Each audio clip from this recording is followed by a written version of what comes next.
બેન, તમારો સવાલ છે કે મારા ઘરમાં બિલકુલ શાંતિ રહી નથી. એકબીજા બોલે તો કોઈને ગમતું નથી.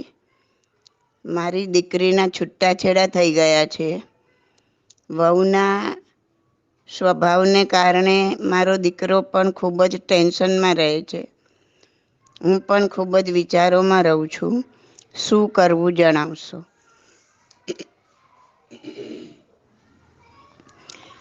બેન, આ સંસાર આવો જ છે. દુઃખ વધારે ને સુખ ઓછું, એવો જ આ સંસાર છે. આ સત્યને સ્વીકારીને ચાલો. દુનિયામાં કોઈ બકાત નથી. દરેકનું જીવન આવા ઉતાર ચઢાવમાંથી જ પસાર થતું હોય છે. બહારથી બહુ સુખી દેખાતો માણસ અંદરથી કેવા કેવા પ્રોબ્લેમ ફેસ કરી રહ્યો હોય એ તો તે પોતે જ જાણતો હોય. એક બેન છે, મને ઘણી વાર રસ્તામાં મળી જાય. હું પૂછું, કેમ છે, બધું બરાબર ચાલે છે ને? હંમેશા એમનો એક જ જવાબ હોય, બધું સરસ છે, ભગવાનની કૃપા છે, કોઈ પ્રોબ્લેમ નથી, કોઈ તકલીફ નથી. મને ખબર છે એ દંપતી કેવા કેવા પ્રોબ્લેમમાંથી પસાર થઈ રહ્યું છે, પણ એમના જવાબથી હું ખુશ થઈ જાઉં કે પ્રોબ્લેમને હળવાશથી લેવા ને પોઝિટિવલી વિચારવું એ પણ ખૂબ જરૂરી છે. બેન, તમે બહુ વિચારો કરવાનું છોડી દો. સમય જતાં બધું જ બરાબર થઈ જશે. એટલું જ વિચારો. એટલું જ વિચારો કે આ સમય પણ ચાલ્યો જશે. આ દુનિયામાં કાંઈ જ નિત્ય રહ્યું નથી ને રહેશે પણ નથી. એમ વિચારી મહાવીરે આપેલી અનિત્ય ભાવનામાં સ્થિર થાવ. હું જાણું છું કે બોલવું સહેલું છે, કોઈને શિખામણ આપવી સહેલી છે, પણ એમાંથી પસાર થવું ઘણું જ અઘરું છે.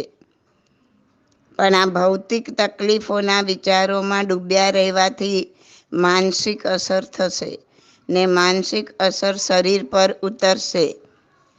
સરવાળે મુશ્કેલીઓમાં વધારો થશે, ઘટાડો નહીં. માટે જે પ્રોબ્લેમ છે એ હલ કરવા માટે જે કરવું પડે તે કરો, એ જરૂર કરો, પણ 24 કલાક એમાં ડૂબેલા નહીં રહો. ખૂબ અંદરથી જીવ ઉકળી જાય ને જીવ બળી જાય એવું નહીં કરો. હળવેથી જવા દો. વિચારો કે આ આમ જ બનવાનું હતું, માટે બન્યું છે. એના માટે કોઈને બ્લેમ નહીં કરો. નિમિત્તને બચકા નહીં ભરો. ઘરમાં પણ એકબીજાને બ્લેમ કરવાનું છોડી દો. તે આમ કર્યું માટે જ આમ થયું, આમ કરાયા જ નહીં, આ ખોટું જ છે. ક્યારે તારામાં અક્કલ આવશે? કંઈ ખબર પડે છે કે નહીં? આ રીતના એકબીજાનો વાંક ગુનો શોધવાનું છોડી દો. કેમ કે એનાથી બોલાચાલી વધશે ને મન દુઃખ થશે. બીજું કાંઈ જ થવાનું નથી.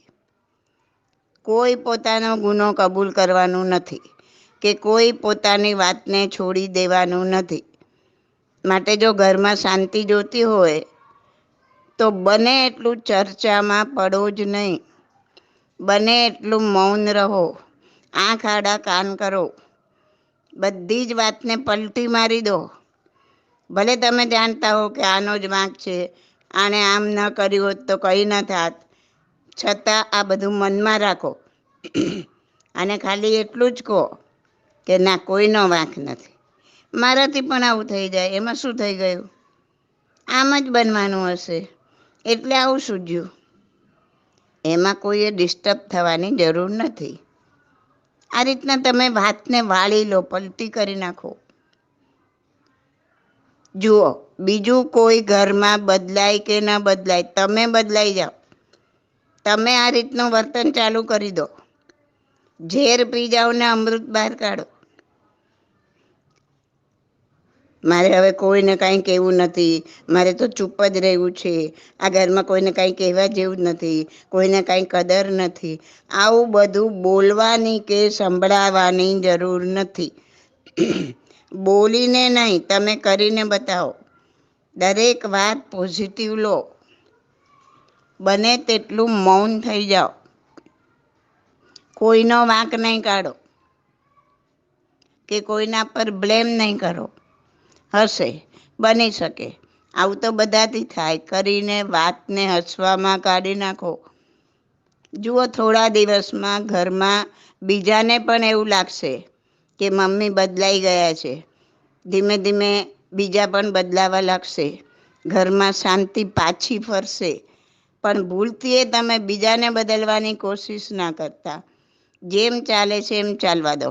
તમારું વર્તનને વાણી બદલી નાખો. એની અસર ઘરના બધા પર પડશે. દીકરીના છૂટાછેડા થઈ ગયા છે. તે ઓલરેડી એના મનથી તો દુઃખી છે જ, ટેન્શનમાં છે જ. એને ભૂતકાળની કોઈ વાત યાદ નહીં કરાવો. કોઈ સગા વહાલા આડોશી પાડોશી આવીને એવી કઈ વાતો કરતા હોય તો એમને અટકાવી દો. એમને તમે જ કહી દો કે જે બનવાનું હતું તે બની ગયું. અમે પણ યાદ નથી કરતા, તમે શું કામ કરો છો? દીકરીનું પણ મન ખુશ રહે એવું વર્તન કરો. તમારા એકના બદલાવાથી ઘરમાં ઘણું બદલાઈ જશે. ઘરમાં શાંતિ રાખવાનો આ એક જ માર્ગ છે. ઘરમાં કોઈને પણ બ્લેમ નહીં કરો. બને એટલું મૌન રહો, લેટ ગો કરો. ઘરના દરેકને માટે સારી વાણી જ બોલો. જરૂર પડે તેટલું જ કરો, પણ પ્રેમથી કરો.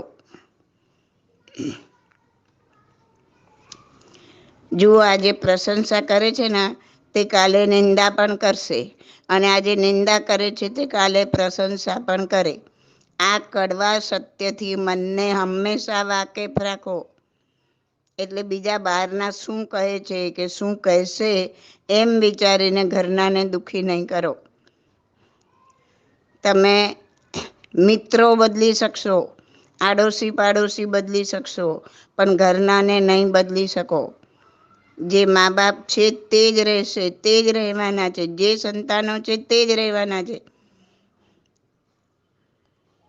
એકબીજાને જેવા છે તેવા અપનાવી લો. એકબીજાને એડજસ્ટ થતા શીખો.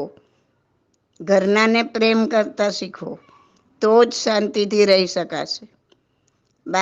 બાકી અપેક્ષાઓમાં નહીં જીવો. આમ થઈ જશે એટલે શાંતિ, ને તેમ થઈ જશે પછી શાંતિ. એમ અપેક્ષાઓ કદી પૂરી થતી નથી, ને શાંતિ કદી આવતી નથી. થોડું જીવન મળ્યું છે, તમે બદલાઈ જાઓ. તમારામાંથી પ્રેમનું ઝરણું વહેતું મૂકો. ઘરના બીજાને જે કરવું હોય તે કરે. જુઓ, કોઈ પણ વસ્તુની ફિકર ચિંતા કરવાથી કર્મોનો ગુણાકાર થતો જાય છે, ને સમય લંબાતો જાય છે. એને બદલે શાંતિથી ક્ષમતા ભાવે સહન કરવાથી કર્મની નિર્જરા થાય છે. રીલ ઝડપથી ફરે છે અને સમય ટૂંકો થાય છે. બાકી આ બધા મારા જ કર્મો મને ઉદયમાં આવ્યા છે. આ બધા સાથે આપણે બધા સાથે હઈશું કર્મ બાંધવામાં. માટે ઉદયમાં પણ સાથે જ આવ્યા છે. હસતા મોટે દરેકનો હિસાબ પૂરો કરી લેવાનો છે. મા બાપ, દીકરા બહુ, દીકરી જમાઈ, સાસુ સસરા, બધા પૂર્વજન્મના કોઈ લેનદેનના હિસાબે જ ભેગા થયા છીએ. જો રાગ દ્વેષ કરીને નવા કર્મો જમા નહીં કરીએ તો જલ્દી છૂટી જઈશું. પેલી હર્ડલ્સ વાળી દોડ હોય છે ને, ખબર છે ને? એમાં પહેલા સહેલાઈથી કૂદી શકાય એવા હર્ડલ્સ હોય, પછી વધારે ને વધારે હાર્ડ હર્ડલ્સ આવે. બસ આ ભવચક્રમાં પણ એવું જ છે. હવે વધુ તકલીફો સહન કરવાની આત્માની શક્તિ ખીલી છે. એટલે આગલા કોઈ ભવના આકરા કર્મો હાજર થઈ જાય છે. હવે મોટા હર્ડલ્સ કૂદવાના છે, કેમ કે આત્માને એવી શક્તિ કુદરતે હવે આપી છે, શક્તિ ખુલી છે. હવે તમને મળેલી શક્તિ ફોરવીને તમે એ કર્મ નિર્જરીને ખતમ કરો છો કે હાય વોય કરીને રાગ દ્વેષ કરીને કર્મનો ગુણાકાર કરો છો, તે તમારા ઉપર છે.